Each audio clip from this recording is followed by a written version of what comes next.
2025 সালের সবথেকে বড় টুর্নামেন্ট চ্যাম্পিয়ন্স ট্রফি 2025 অবশেষে শেষ হয়েছে। ভারতীয় ক্রিকেট ভক্তদের জন্য এটি একটি ঐতিহাসিক মুহূর্ত, কারণ 12 বছর দীর্ঘ অপেক্ষার পর আবারও চ্যাম্পিয়ন্স ট্রফি আমাদের দেশে এসেছে। ভারত এখন প্রথম দল হয়ে গেল যারা 3টি চ্যাম্পিয়ন্স ট্রফি জিতে নিয়েছে। এই টুর্নামেন্টে অপরাজিত ভারতীয় দল অনেক বড় বড় রেকর্ড ভেঙেছে, কিন্তু আজকের এই ভিডিওতে আমরা মূলত চ্যাম্পিয়ন্স ট্রফি 2025 পুরস্কার তালিকা নিয়ে আলোচনা করব। কোন দল কত টাকা পুরস্কার পেল, কোন খেলোয়াড় সর্বাধিক রান করলো, কে সর্বাধিক উইকেট নিল, এবং সব থেকে বড় খবর এটাই কি রোহিত শর্মা এবং বিরাট কোহলির শেষ ম্যাচ ছিল, তাদের কি আর ভারতের জার্সিতে ওডিআই ফরম্যাটে দেখা যাবে না? রোহিত শর্মা এবং বিরাট কোহলি অবসর প্রসঙ্গে কি বললেন সেটা সম্পূর্ণ ডিটেলসে আলোচনা করব, তাই ভিডিওটি শেষ পর্যন্ত অবশ্যই দেখুন। আপনারা যদি ক্রিকেট সম্পর্কিত বড় খবর সবার আগে পেতে চান তাহলে চ্যানেলটিকে সাবস্ক্রাইব করুন এবং পাশে থাকা বেল আইকনটি প্রেস করতে ভুলবেন না। বন্ধুরা, প্রথমে চ্যাম্পিয়ন্স ট্রফি 2025 দলগুলোর পুরস্কারের কথা বলি। এই প্রতিযোগিতায় অংশ নেওয়া 8টি দলই আইসিসির পক্ষ থেকে কিছু না কিছু আর্থিক পুরস্কার পেয়েছে। তাহলে দেখে নি কোন দল কত কোটি টাকা পেল। প্রথমেই রয়েছে ইংল্যান্ড, 8ম স্থানে তারা আইসিসি চ্যাম্পিয়ন্স ট্রফি 2025 ইনিংস শেষ করেছে এবং তারা আইসিসির তরফ থেকে পেয়েছে 1,10,00,000 টাকা। 7ম স্থানে থেকেছে পাকিস্তান, তারাও পেয়েছে 1,10,00,000 টাকা। 6ষ্ঠ স্থানে ছিল বাংলাদেশ, তারা পেয়েছে 2,90,00,000 টাকা। আফগানিস্তান ছিল 5ম স্থানে, তারাও পেয়েছে 2,90,00,000 টাকা।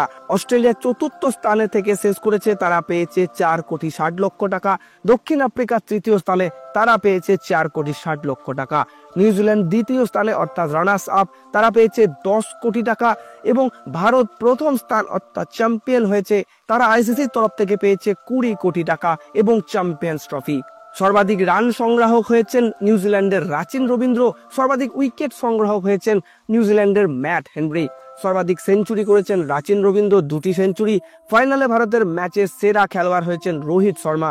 ম্যাচ জয়ের গুরুত্বপূর্ণ ভূমিকা ভারতের বোলিং বিভাগ, বিশেষ করে বরুণ চক্রবর্তী, কুলদীপ যাদবরা। তো এই টুর্নামেন্টে ভারত ও নিউজিল্যান্ডের খেলোয়াড়রা পুরোপুরি আধিপত্য বিস্তার করেছে, তবে নিউজিল্যান্ড ফাইনালে এসে ভারতের কাছে হেরে গেছে। বন্ধুরা, এবার আসি সব থেকে বড় খবর, রোহিত শর্মা এবং বিরাট কোহলি কি ওডিআই ফরম্যাট থেকে অবসর নেবেন? তো বন্ধুরা, ম্যাচ জেতার পরই মাঠেই বিরাট কোহলি জানিয়ে দিয়েছেন তিনি এখন অবসর নিচ্ছেন না, তাকে 2027 সালের ওডিআই বিশ্বকাপেও দেখা যাবে। রোহিত শর্মার প্রেস কনফারেন্সের কথা বললে, ফাইনাল ম্যাচের পর প্রেস কনফারেন্সে রোহিত শর্মাকে এই প্রসঙ্গে প্রশ্ন করা হয়। তিনি প্রথমেই দলের পারফরম্যান্সের প্রশংসা করেন এবং বলেন এটি একটি অসাধারণ জয়, পুরো টুর্নামেন্টে আমরা ভালো ক্রিকেট খেলেছি। এরপর নিজের ব্যাটিং নিয়ে বলেন, আমি আমার খেলার ধরন শুধুমাত্র দলের জন্য বদলেছি। আগে আমার ব্যাটিং স্টাইল অন্যরকম ছিল, কিন্তু দলের প্রয়োজন অনুযায়ী আমি সেটা পরিবর্তন করেছি। এখন আমি কিছুটা আক্রমণাত্মক খেলি যাতে দল ভালো শুরু পায়। তিনি আরো বলেন, উইকেটের আচরণ বুঝতে হবে, কেমন ব্যাটিং করা উচিত সেটাও বোঝা জরুরি। রোহিত সরাসরি অবসর প্রসঙ্গে কিছু না বললেও তার বক্তব্যে স্পষ্ট হয়ে গেছে যে তিনি আন্তর্জাতিক ক্রিকেট থেকে বিদায় নিচ্ছেন না। তিনি বলেছেন, আমি যেমন খেলছি তেমনই খেলতে থাকবো। এর মানে রোহিত শর্মা ভারতীয় দলের হয়ে খেলা চালিয়ে যাবেন। তিনি চ্যাম্পিয়ন অধিনায়ক, চ্যাম্পিয়ন ব্যাটসম্যান, এখন কোথাও যাচ্ছেন না। রোহিত ভক্তদের জন্য এর থেকে ভালো খবর আর কিছু হতে পারে না, তবে অনেক কিছু নির্ভর করছে আসন্ন আইপিএলে তার পারফরমেন্সের ওপর। তিনি সেখানে কেমন ব্যাটিং করেন সেটাও গুরুত্বপূর্ণ হবে, কারণ ভারতকে 2027 বিশ্বকাপের দল গঠন এখন থেকে শুরু করে দিতে হবে। কিন্তু আপাতত রোহিত স্পষ্ট করে দিয়েছেন, আমি যেমন খেলছি তেমনই খেলবো, অর্থাৎ তিনি এখন অবসর নিচ্ছেন না। তো বন্ধুরা, এই খবরটা আপনাদের কেমন লাগলো? রোহিত বিরাটকে আপনারা 2027 বিশ্বকাপেও দেখতে চান কিনা নিচে কমেন্ট করে আপনার মতামত অবশ্যই জানাবেন। ভিডিওটি ভালো লাগলে করবেন লাইক, শেয়ার, কমেন্ট। ধন্যবাদ।